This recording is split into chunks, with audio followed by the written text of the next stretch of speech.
What do you do when a place tied to your childhood now feels like you are tied to it?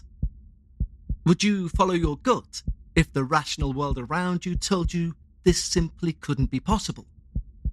What if the isolation that you sought, that you thought would bring you solace, actually found you asking the question, how far am I willing to go to prove I'm not crazy? And what if, after all these years, those childhood terror stories that you were told that you believed were just there to keep you safe had more than an element of truth to them? Let's take a deep dive into each of those questions on the debut episode of the new season of The Dark Paranormal.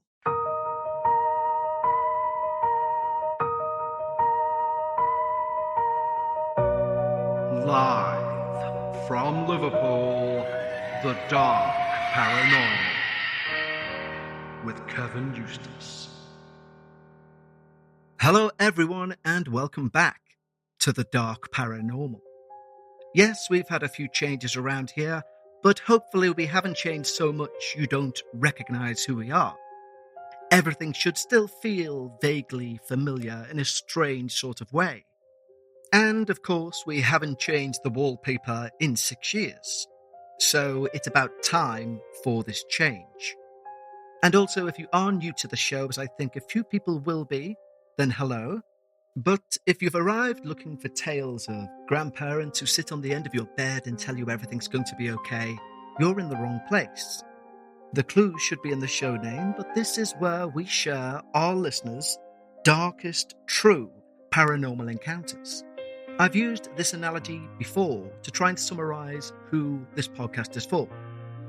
So if you're in the workplace, at the coffee area, and somebody starts to say they sensed their dead dog, and everybody says, someone in that room may feel this is the right time that I can finally step forward and say, actually, I don't sleep that well. Something drags me out of bed at night, and I don't know what it is. But at the last minute, they decide no, because they realise people will accept a grandmother stood at the end of the bed, a dog jumping up on your lap. People will not accept you saying that invisible hands are grabbing you by the ankles and viciously throwing you across the room. But you can't accept the light spirits without acknowledging the dark must also exist. And that's why we exist. So if that sounds like what you think you've signed up for, and you enjoy what you hear, why don't you go to the show notes and send us your experience, if you have one to send. There you'll also find links for a free week trial at our Patreon, a group of some of the most like-minded individuals you will ever meet in relation to respect and how they treat each other in regards to the paranormal. It's a very rare thing that you won't find online in many internet forums, and I've said this also before, if I didn't host the show, it's somewhere I'd want to be a member of. And also on Patreon, you can gain access to over 180 hours of Patreon-only content. That's experiences and dark stories that have never been heard by anyone but our Patreon listeners. So if that sounds like your thing, just go to the show notes and click or go to patreon.com/The Dark Paranormal. But right now it's time to lower your lights, make yourself comfortable, and leave your disbelief at the door as we hear all about the Watchers at Blackwater. Hi Kev, my name is Marcus and I love the show. I've went back listening to some other episodes and I've decided to write for you after going back and forth in my head for months. Okay, you said on one episode, it's only by sharing our experiences that others will feel okay to do so. And that is exactly why I'm sat typing. I'll keep some details vague so I can protect my family's privacy. But I also swear every word of this email is true. This all centres on a property my family inherited maybe 5 years ago. It was an old hunting cabin on the edge of a reservoir. Now, the reservoir itself has its own dark history. It was a region created in the 1950s when they flooded an entire valley to create a water supply for the wider region. The problem was, they flooded everything. An entire settlement. An abandoned one, but one the people in charge allegedly claimed would remain untouched for historical purposes. Homes, a church, supposedly even the town cemetery. The official records say the graves were relocated long before, but anyone who's lived in this area long enough will tell you that's a load of bull. The project was rushed, underfunded, and when they finally filled the valley, there were still headstones visible above the waterline in the first few years. Or so the highly believed area legend goes. I'll rename the res, as we call it, Blackwater Reservoir. Over the decades, Blackwater has accumulated quite the reputation. There have been dozens of drownings, way more than your average for a reservoir of that size. Now some are plain explainable. Drunk teenagers, boating accidents, that kind of thing. But others? People seem to just vanish. I'm talking about strong swimmers who go out in calm conditions and never come back in. Search and rescue teams will drag the reservoir for days and find nothing. And then, several months later, a body will surface in a completely different area than where they disappeared. When my brother, Connor, and I were kids, maybe 10 or 12, our grandfather would take us fishing at Blackwater. He was old school. He didn't believe in sharing his favourite spots with just anyone. So he'd take us deep into the backwoods to access the res from points most people didn't even know existed. And on those trips, he'd tell us both about the Watchers. According to Grandpa, when they flooded Blackwater, something came up with the water. Not ghosts exactly. Something he said was older. Older than the town, maybe older than man. He said they slept in the earth beneath the valley, and the locals called them the Watchers, because that's what they did. They watched from the water's edge, especially the tree line, waiting for someone to get too close. And he said on certain nights, especially when the moon was dark or during storms, you would see them moving along the shoreline. Tall, dark figures that didn't walk so much as glide, like they were hovering just above the ground. As kids, we were terrified. As adults, I realised, well, that was probably the point. Our grandpa just trying to keep us from doing stupid kid stuff near the water. You know how it is. Scare the kids enough and they stay away. There are stories like this around the globe. But I also remember seeing the way his eyes would stare off into space when he would talk about these watchers. And then he'd insist we'd be off the water and back at the truck before sunset. No exceptions. And looking back now, there never was one exception. Not just that, but I happen to know he wasn't joking. As unreal as it sounds, I think my grandpa was being totally genuine about the Watchers. The cabin sat abandoned for years after Grandpa passed when I was in high school. The property went through some legal limbo with the estate, and by the time it was sorted out, that place was pretty run down. And when it finally came into our possession about 5 years ago, my brother Connor decided he wanted to be the one to renovate it. He said he'd done so that if any family wished to use it, maybe for a weekend away, then they could do.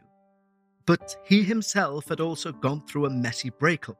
He was also burnt out from his job in the city. So I think the idea of having a place to disappear actually appealed to him.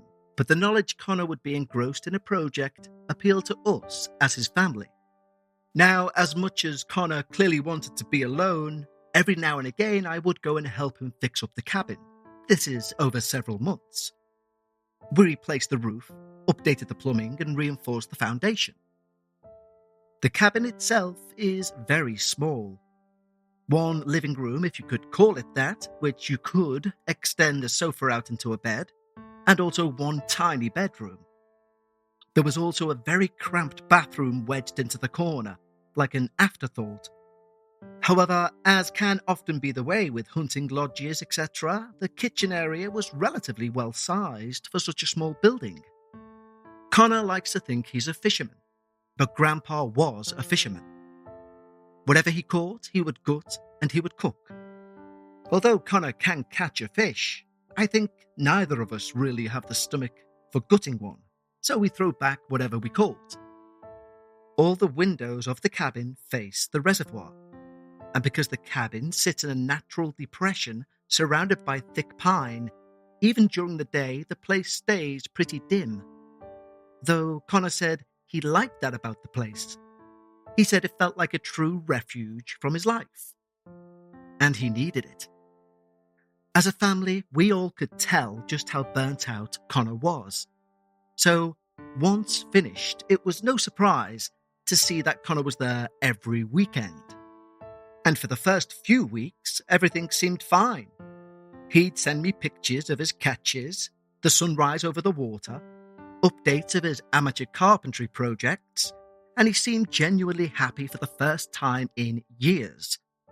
And then, maybe around a month in, the messages began to get a bit weird. The first one that caught me off guard was when he sent one that simply said, "Do you remember what Grandpa used to say about fishing on the res at night?" I called him immediately and asked what he meant. Connor said he'd been talking to some locals at the bait shop in town, trying to get to know some people and share some tips on the best spots, etc. And he mentioned he'd been renovating Grandpa's cabin. The guy he's speaking to, this old guy, goes quiet and then asked if Connor had been out on the water after dark. Connor said, "No, why?" The guy apparently really wouldn't explain. He mumbles something about how the old man knew better and walked away. This old man's throwaway comment had planted a seed in Connor's mind, though, and he started asking me about Grandpa's stories, asking if I thought there was any truth to them. Of course, at the time, I laughed it off. I told him it was probably just Grandpa trying to keep us safe, and he'd reply about how serious Grandpa was when he spoke. I replied saying Grandpa lived in the woods. He was a bit weird. People tend to get a bit weird if they live alone in the woods. I replied with a little wink face. Connor just replied, "Lol." But looking back, I think he'd already started seeing things by then, which had led to the message in the first place. 2 weekends later, Connor called me late, around 11 p.m. He was whispering, which immediately got my attention. He said he'd been sitting on the dock earlier that evening, just before sunset, when he saw something on the small island about 50 yards offshore. At first, he thought it was a bear. The shape was about the right size, hunched over near the tree line. But then it stood up, or more accurately, to quote him, it unfolded upward, getting taller and taller until it was at least 7 or 8 feet high. Connor said by the time he'd found his binoculars to watch this thing through, the sun had set, and in the darkness he tried to convince himself it was just a bear on its hind legs. But he said the proportions were all wrong. It was too tall, too thin. The way it moved was completely unnatural. He said it was just like it glided from where it unfolded to the shoreline. He said he could make out no steps, just a smooth floating motion. He said then it turned towards him, towards the cabin. I said, "How could you even tell if it was so dark, and you couldn't tell if it was a bear or an 8-foot man?" He snapped back that even though he was too far away to see details, he felt absolutely certain it was looking directly at him. A small alarm bell went off inside my head. He said he grabbed his stuff and went inside, locked the doors, closed the curtains, told himself he was being ridiculous and that isolation was getting to him. But when he looked out of the window an hour later, he said there were now 2 of this tall thing, no longer on the island, but, explaining his whispering, standing on the cabin's dock. I could hear the fear in Connor's voice as he described them. Dark shapes, humanoid but in ways he couldn't really articulate. He just kept saying, "Marcus, they're just wrong, man." He said they stood perfectly still, side by side, facing the cabin. Connor said he felt paralyzed with fear. He couldn't move, could barely breathe. He said he had no idea how long he'd been watching them, saying it took him forever to move inch by inch to get his phone to call me. Then I heard him take a deep inhale, and there was an eerie silence. "Connor? Connor?" "They've both just turned and glided off the dock," he replied to me in a shaky whisper. I asked what he meant. Did they go into the water? He said, "No, they floated across the water surface towards the island and disappeared into the dark." I told Connor to pack a bag and come and stay with me for a few days. Thinking to myself, a break's fine, but this is now becoming a bit strange. He's isolating himself, and I don't think he's seeing what he thinks he's seeing. Of course, he refused. He cleared his throat and he muttered something about smoking a joint and having an overactive imagination. He apologized for calling me at such a late time, and then he hung up. We exchanged a few more texts over the next hour, and I was kind of convinced at that point anyway, maybe he had just had a joint.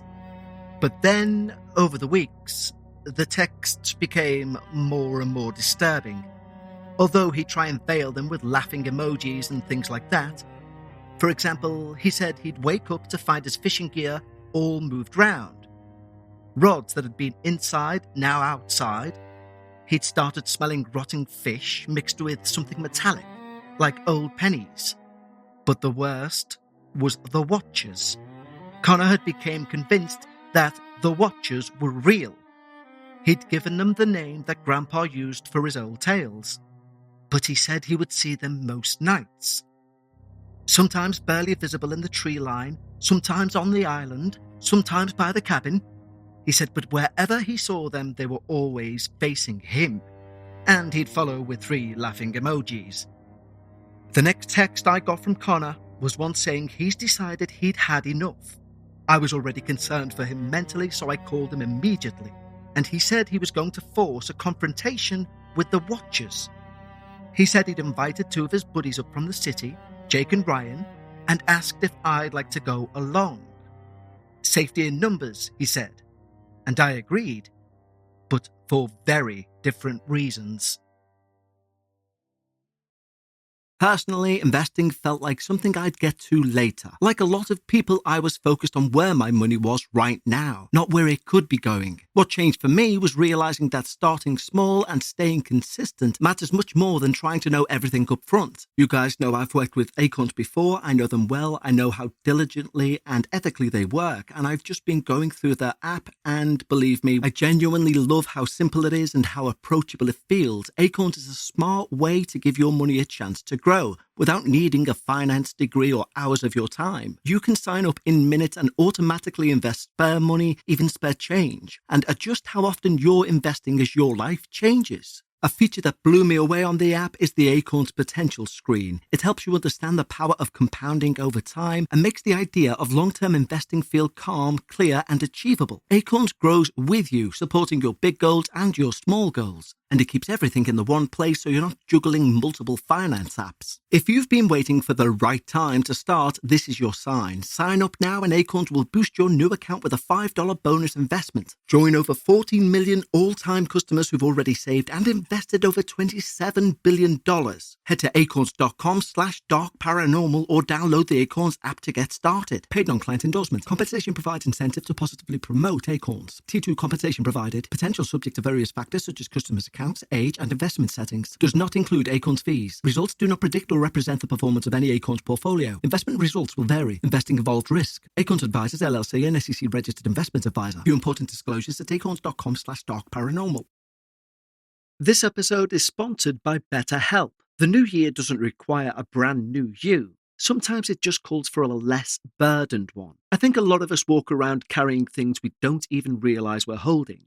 Fear, pressure, doubt, the need to be perfect. And over time, those things can start to feel normal even when they're weighing us down. I'll say this openly, I take part in therapy myself, and I can speak with nothing but praise about the process of sitting down with a professional, building that rapport, and slowly learning how your thoughts, emotions, and reactions fit together. It doesn't fix everything overnight, but it can help you understand what you're carrying and what you may be able to let go of. And that's where services like BetterHelp come in. BetterHelp makes it easy to get matched online with a qualified therapist. They work with fully licensed therapists in the US, and they handle the initial matching for you using just a short questionnaire, so you can focus on what you want to work on. And if that fit isn't right, you can switch therapists at any time from their tailored recommendations. BetterHelp has an average rating of 4.9 out of 5 for live sessions, based on over 1.7 million client reviews. BetterHelp make it easy to get matched online with a qualified therapist. Sign up and get 10% off at betterhelp.com. That's betterhelp.com. Today's episode of The Dark Paranormal is brought to you by Progressive Insurance. Fiscally responsible, financial geniuses, monetary magicians. These are things people say about drivers who switch their car insurance to Progressive and save hundreds. Because Progressive offers discounts for paying in full, owning a home, and more. Plus, you can count on their great customer service to help you when you need it. So your dollar goes a long way. Visit Progressive.com to see if you could save on car insurance. Progressive Casualty Insurance Companies and affiliates' potential savings will vary, not available in all states or situations. His plan was to go night fishing, despite the local warnings. Connor figured if these things were real and connected to the water, they'd show themselves. If they were just his imagination, being out on that spot with me and his buddies would break the spell, whatever that meant. Looking back, it was probably the stupidest thing we could have all done, but I get why he wanted to do it. If you were being gaslit by reality itself, you'd want proof one way or another, right? We headed out around 8 p.m. on a Friday night. Connor knew a spot on the far side of the res, accessible only by a mile-long hike through some dense forest. It was illegal to fish there after dark, reservoir regulations, so we couldn't use a flashlight or a lantern without risking getting caught. So we had to use glow sticks and lighters. That was it. The hike in was uneventful. Connor was in good spirits. Joking around, he seemed much more like his old self. Ryan was quiet, but I knew Ryan too, and he was always quiet. But he'd also never be in the outdoors type. When we reached the spot, it was obvious Connor had planned this rather well. The moon was nearly full, lighting up the whole of Blackwater Reservoir. The water was completely still, almost like glass. We could hear the fish rolling on the surface, catching insects. Jake said it was actually beautiful, peaceful. I agreed, I think. We set up our gear, cast out our lines, and Jake and Connor, against my grown-up advice, both lit up a joint. Just one each, said Jake to Connor, but I think that was for my benefit. We sat there bullying each other for maybe an hour, relaxing, catching nothing, but we all enjoyed the night. Then, Connor's whole demeanour flipped. It was like someone turned a switch. Connor was mid-sentence, telling some story, when he just stopped talking and stared out at the water. His face went completely blank, then filled with something like a mix between recognition and dread. "Do you see it?" Connor asked, his voice barely a whisper. Jake looked where Connor was pointing, the small island maybe 50 yards out. At first, he, like me, didn't see a thing. Then, in the moonlight, we caught movement. Something large, dark, hunched amongst the trees. We watched it stand, and I felt my stomach drop. as unfolded was indeed a better word for it. Like watching a piece of paper being opened, but in 3 dimensions. The thing rose to at least 8 feet tall, maybe more. Then it started moving. Moving. Note I didn't say walking. That's because it was gliding. It crossed the narrow channel between the island and the far bank in one smooth motion, an impossible distance for any animal to cover in a single stride, let alone a human. And that's when Ryan saw it too. He made a sound between a gasp and a whimper. The thing reached the far bank and stopped, and then started screaming. It was the most horrible sound I've ever heard. Not like any animal, not a human either. A high, shrill noise that seemed to vibrate in my chest. I felt it in my teeth. The thing was moving through the trees now. Branches were shaking. We heard what sounded like large pebbles landing in water. From the previous near silence, this huge scene was impossible to ignore. Connor grabbed Jake's arm and hissed, "Don't look at it! Look left! Look to our left!" Jake tore his eyes away from the screaming thing and looked to our left flank, back toward the trail that we'd come in on. Still fixated on the commotion ahead, I turned, following Jake's stare. In the darkness, barely visible even with moonlight, something else was moving through the forest, but moving silently.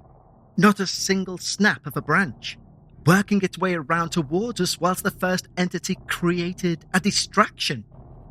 "There's 2 of them," Connor said. "There's always 2. That's why my grandfather meant the Watchers, plural." Ryan just stood there, not a sound but tears coming down his face. I've never seen a grown man look so terrified, and I was the most terrified I'd been in my life. Finally, Connor made the call. "We run. Now. Stay together. Keep the glow stick in sight. Don't stop for anything." So we ran. 4 hyperventilating, grown-ass men running as fast as they could. We left everything behind. Tackle boxes, rods, Ryan's backpack with all of our food in. All we had was one single glow stick which Connor was carrying. We crashed through that forest back towards the trail, Connor leading the way because he knew the path. Jake said he could feel someone directly behind us, but we never heard any branches snapping, only our footsteps moving through that forest.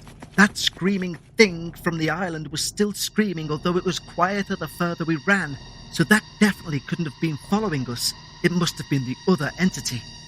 When we finally reached that truck, we all piled in. Connor was fumbling with the keys. Jake looked back to the forest and saw nothing but darkness, his breath finally slowing.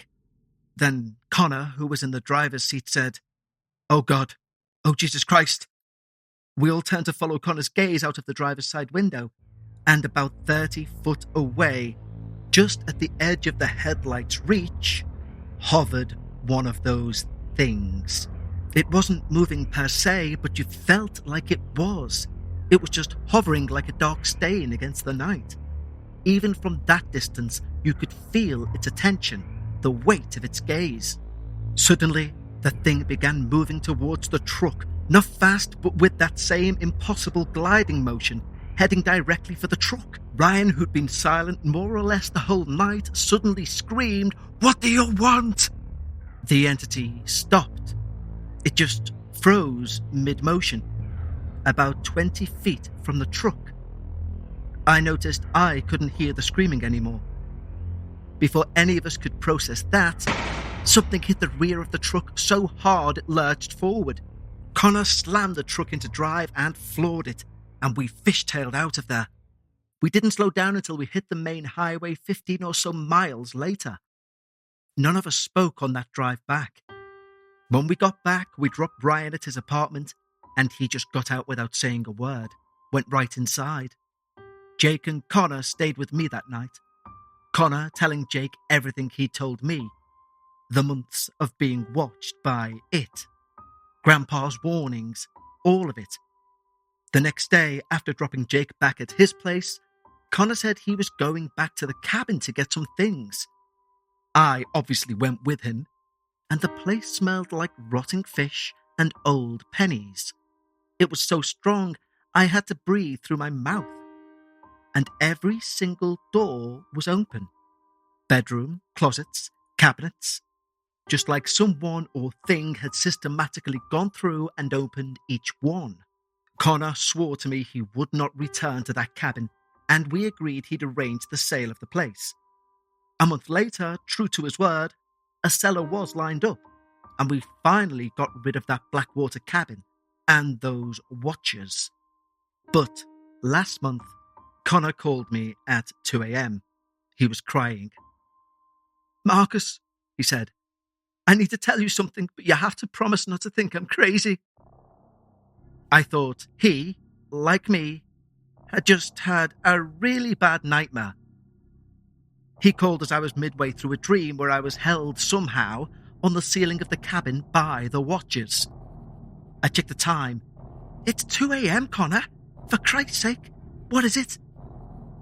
"They're still watching, Marcus. I thought it stopped when we sold up, but it didn't. I can see them now in the city. They stood across the street from my building. I see them at the end of the subway. I saw one in the reflection of my bathroom mirror last week." Then he said something that made my blood run cold. "I think they're multiplying, Marcus. I think they want me to join them." I jumped up, drove straight over to Connor's. This was past nightmares for him now. I told Connor that we'd figure it out. We'd get him help, whatever he needed. We talked for another hour before he finally felt calm enough to sleep. The following day, after a long, long talk, Connor checked himself into a psychiatric facility. He's still there, and he's getting help. I talk to him every day. I go every other day. And every day he sounds better, and when I see him, he seems better, more stable. My nightmares soon went away. Although one morning last week, I did notice something weird. Half of my kitchen cabinets were stood open when I came downstairs. I closed them all before bed. I always check. But there they were. One open, the next one closed, one open, etc. I felt as if someone had been searching for something, like at the cabin. I don't know what the watchers are, or what they were, or what they want. I don't know if they're chained to Blackwater specifically, or if they can follow people anywhere. But I needed to share this, because if other people experience the bizarreness of the paranormal, as you say, they should know they're not alone. They're not crazy. Thanks for listening, Kev. And if anyone has experienced anything similar, please let Kev know. I'd love to know if anyone has. Stay safe, Marcus. Well, firstly, everyone, I want you all to know we've had that experience on hold for a good while. And not because we were holding it for a debut, but because I was waiting on a response from Marcus, not his real name, to let me know if his brother was still in an institution of some sort, because I just didn't feel it right putting it out without his permission, even though all false names were used. But Marcus finally thankfully came back and said both his brother is fine and he's also okay with the episode airing. But we received that email halfway through last season when we already had the shows planned out. But Marcus, I know we've been in communication back and forth a few times before this episode airs, and I want to thank you for one, giving us this amazing experience, and two, for your honesty that you've shared with me confidentially. And in those chats we've had, one thing I ran past Marcus was that I did want to say at the end of this episode that I was fascinated by this experience because of people's mental state. Marcus fully acknowledges he saw the exact same thing as Connor, but Connor still felt the need, probably due to all of the things mentioned at the beginning, the breakup, the stress, to check himself into a psychiatric hospital. And I did ask Marcus if he'd been tempted to do the same, but Marcus said no, and other than those doors in the kitchen being open, he's experienced nothing since. And again, we're asking that same old question. Does somebody's weakened state of mind make you more able to see these things? Or do they have the ability to spot a weakened mind? Either way, Marcus, I want to thank you so much for allowing me to use this for our debut episode for our new season. I want to thank you all for joining me for today. And so, until next time, remember, if you're discussing the paranormal, always leave some of your disbelief at the door. And I'll speak to you next time, right here on the Dark Paranormal.